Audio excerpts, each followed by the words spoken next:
Made like a T-Rex cape? Hello makers, and welcome to Share Stitchery. I'm Catherine Harris, and this week I thought we would explore how to make a cape coat from Burda Patterns. If you're new here, I do sewing and DIY tutorials each week, so hit that subscribe button if you haven't done so already. So let's get into the tutorial. Bum bum bum ba-dum ba-dum bum bum bum bum bum ba-dum ba-dum bum bum bum bum ba-dum ba-dum bum bum bum bum bum ba-dum ba-dum bum bum bum bum ba-dum ba-dum bum bum bum bum bum ba-dum ba-dum bum bum bum bum ba-dum ba-dum bum bum bum bum bum ba-dum ba-dum bum.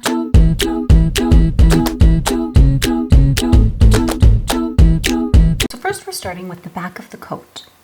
So we're going to stitch the center back seam, and then we are just going to stop at the circle where we have the opening for the kick pleat. Then we're going to press that open and use your tailor's clapper to get a nice firm press on that.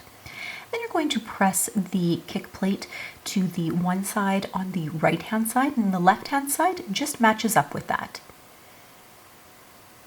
Next we are going to do the pocket flaps. So you're just going to put that together and make sure it's interfaced. So onto the welt pockets and those flaps. So we're just going to turn it right side out here after you trim back those seams, because the wool can be rather heavy at times.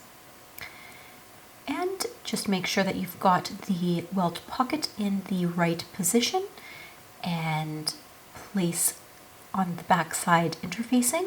Then we're going to place the pocket on, just matching up where our markings are on either side. So you want to make sure you have that seam allowance so that when you pull it through, you've got enough on the other side. So I'm just pinning this in place, and then I'm taking my pattern and I'm drawing those markings back on there, and then I'm just going to draw in our welt pocket, which is that rectangle that you always use with the two little dog ears on the side. So we're going to stitch all the way around that using my rotary cutter to cut down the center, and then we're going to cut those dog ears, those little triangles on the end, and then we can flip it right side out. So flip it over to the back side, and then we're going to give it a nice good press so that everything holds nicely. So I like to use a lot of steam with that and my tailor's clapper, and it really sets that in quite nicely. So now we've got the opening to our welt pocket, and we're just going to add on the little flap. And so this is the pocket that's on the breast pocket. And so we're just lining that up, and then I am going to pin that in place along the bottom of the facing of the pocket and stitch that in place. Now we need to create the pocket bag. And so we just want to stitch the dog ears down on this end, and then grab your pocket bag, and we're going to stitch along the top, and then we're going to pull it down and stitch along the bottom. And so the reason that we're doing that is we want to have an overlap of our wool fabric so that when you open it up, you don't immediately see that lining fabric. Then give it a nice good press, and we are done our breast pocket. On to attaching the front to the back. So we're going to attach it on the shoulder seams, as we do with pretty much every garment when we're attaching front to back. And just stitch in there and then press those seams open. The front facing. So we are going to create the lining through this front facing here. So grab your lining pieces and you're going to match them up to the front facing, and you're going to be attaching it along that curve. So make sure you use enough pins to make sure you don't get any puckers in there. And I'm just pinning this all the way down, and we're going to take that to the machine and stitch it. And because it is on a curve, we are going to clip some notches in there to allow for the ease when we go to press it. Use your pressing ham to get this, just because it is a curve and it's not going to press nicely otherwise. So onto the lining. We want to attach our collar facing on the back here. And so I've attached that, and as it's a curve, I'm clipping those curves and then pressing it nicely. At this point, you can attach your label if you're putting a label on. Now onto the sleeves, or what we'd call the sleeves. So I'm just pinning the center here, and then I'm following where the notches are. And I've just noticed that the notches were on the opposite side, so I'm grabbing the other one. And then I'm just going to pin all the way down. and you're going to leave an opening for your arms to go through. So just make sure that you mark that. I'm marking that with double pins so that I don't go over those openings. And we're just going to do that on both sides and stitch all the way around from the bottom all the way back to the other side. And then we're going to press it, including pressing through where the armhole is going to be. And then you're just going to clip along the edges there where it's curved along the shoulder seam and press that nicely with your pressing hand. Now for the pockets again. So these ones are our flap pockets that are along the bottom of the jacket. So you're going to get your two pieces and you're going to stitch them right sides together. Then we're going to trim down those seam allowances and turn them right side out and give them a nice good press so that we can attach them on. You might want to use a point turner in some of the corners just to make sure you get things nice and pushed out. I find I didn't need it, but you might need that. And just make sure you roll it so that you aren't seeing the lining from the right side.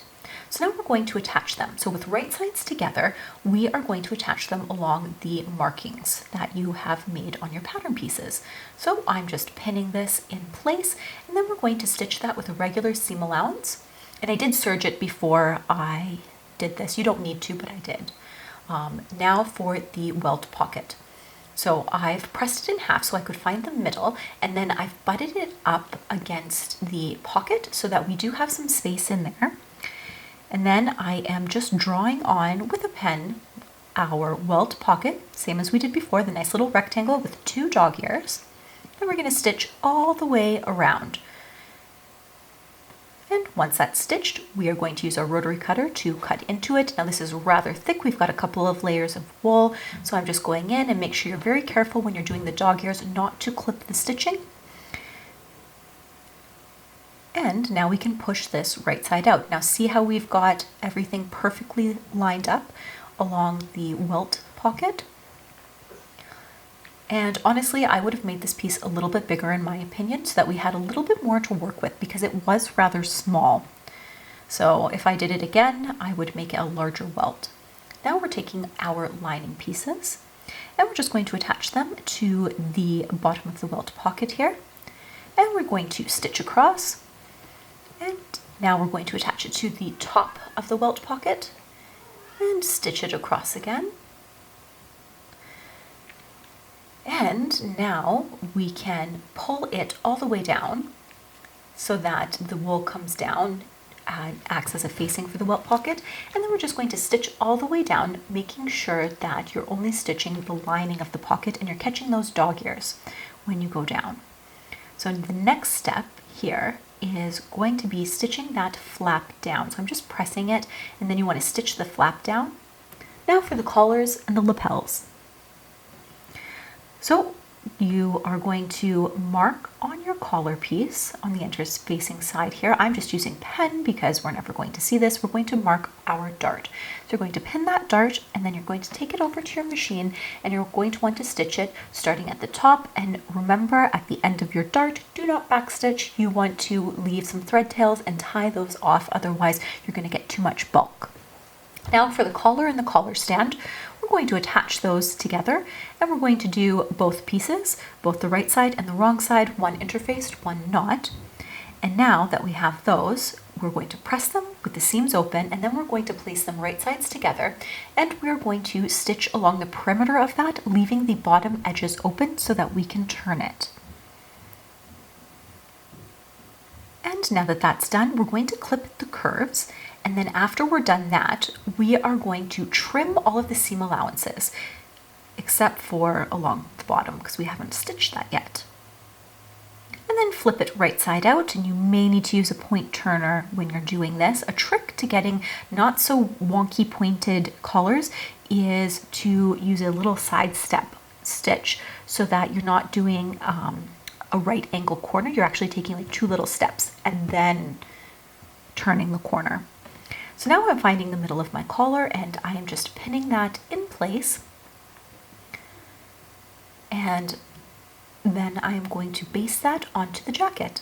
So there it is basted on. And now we're going to cut open the darts that we did on the lapels. So we're going to spread those open and press them nicely. And now we are going to begin to attach the collar pieces together. So you're just going to pin that in place. And we're going to attach the lining to the main coat in this step. So we are just going to pin all the way along the coat, along the top and the sides, and not the bottom because we need something to turn the coat. Next, we're going to clip all of the curves. That's mostly the collar piece. Flip it right side out, and then give it a nice good press. And don't forget to press down the lapels along that dart. Now we're going to hem the sleeve openings. So you're just going to turn those right side in along the seam allowances, and then we're going to hand stitch this in place using a running stitch. Now hemming the coat and attaching the lining along the bottom. So we are going to attach the lining to the bottom here. We're just putting these right sides together here, and this is just along the side of the kick pleat. And then we are going to fold under the edge of our hem, and then the lining just a little bit above that. And then we're going to turn it right side out and give it a nice good press along that kick pleat. And I've stitched along the top just to secure that in place. And then we're going to give this one a nice good press as well. And once we're done with that, we can then press our seam allowances along the hem. And so use a decent amount of steam and it should hold quite nicely for you. And use a generous amount of pins along the bottom edge here, and do the same for the lining. And so I am just hand stitching this using a blind stitch. And I'm just going in, and now I'm going to hand stitch the lining into the jacket. Now for the button closures. I really like this part. So I'm using covered buttons, so I'm just using my button press and I'm popping those in, and then we just magically pull it down and out pops our button, and we can attach that to our coat. Okay, so now that we've made the cape coat and I've tried it on, there's a moment of truth here. I hate it. I do not like it, and I don't think I will ever wear it. So now I need to figure out a new way in which to salvage this amazing wool fabric. I know it looks scratchy, but it is not, and make something that I'm going to actually wear, because I feel like this is just not me at all. But you let me know, what do you think of the cape coat? Leave me a comment in the comments down below. If you enjoyed this video, please give it a big thumbs up for me. And if you want to find me on my social media channels, you can find me on Instagram at Sheer Stitchery, also on Facebook and Twitter at Sheer Stitchery. Until next time, makers, let's get our Sew-Spiration on.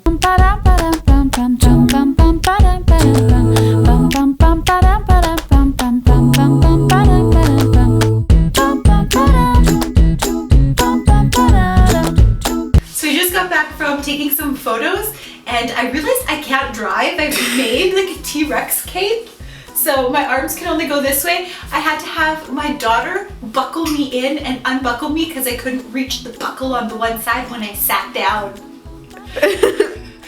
So make this cape coat at your own caution.